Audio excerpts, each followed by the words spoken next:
బాబోయ్ ఆ దివ్య ఆపండ్రా బాబు, చూడలేక చచ్చిపోతున్నాం. మరి ఆయనెళ్ళి తనూజాకి ఏదో కాలుకి ఏదో అయ్యింది, స్వెల్లింగ్ వచ్చిందని పట్టుకుంటే అసలు ఈవిడ ప్రాబ్లం ఏంటండి?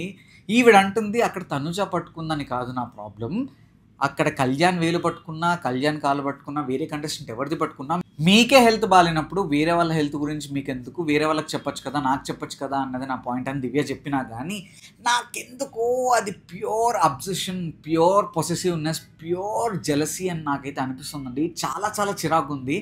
ఏదో ఒకసారి అంటే ఓకే, 2 సార్లు అంటే ఓకే, 3 సార్లు అంటే ఓకే, ప్రతిసారి ఇంతమంది వచ్చి మీ ఇద్దరి బాండింగ్ ఇలా ఉంది అని ఎంతమంది చెప్పినా, లేకపోతే ఎంత కన్వే చేసినా అర్థం కావట్లేదు దివ్యకి. నాకైతే అర్థం కావట్లేదు. దివ్య బర్ని గారి విషయంలో too much possessiveness and too much commanding and too much వర్స్ట్గా బిహేవ్ చేస్తుంది. దివ్య బర్ని గారి విషయంలో చేస్తున్న బిహేవియర్ నాకైతే చాలా టాక్సిక్గా, చాలా వర్స్ట్గా అనిపిస్తుంది. అస్సలు నచ్చలేదు. ఆఖరికి బర్ని గారి కూతురు వచ్చి చెప్పింది, ప్లీజ్ అండి దివ్య గారు కొద్ది కమాండింగ్ ఉంది, అది ఒక్కటి తగ్గించుకోండి అని. బర్నీకి కూడా చెప్పింది దివ్య గురించి, కమాండింగ్ చేస్తున్న వాళ్ళని కొద్దిగా అవాయిడ్ చేయని.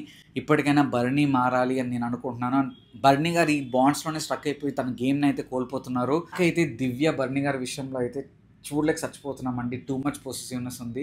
మనకేమో బ్రదర్ అంటది, వాళ్ళ అమ్మేమో వచ్చి మామ అంటది, ఆవిడేమో ఇంకొకలా చూస్తుందో నాకైతే అనిపిస్తుంది. ఇంతకీ బర్ని గారికి దివ్యకి మధ్యలో రిలేషన్షిప్ ఏంటో మీకేమనిపిస్తుందో కామెంట్ సెక్షన్లో మెన్షన్ చేయండి. అండ్ ఇలాంటి హానెస్ట్ జెన్యూన్ రివ్యూస్ కోసం don't forget to like, share and subscribe. Life ఏ జిందగీ.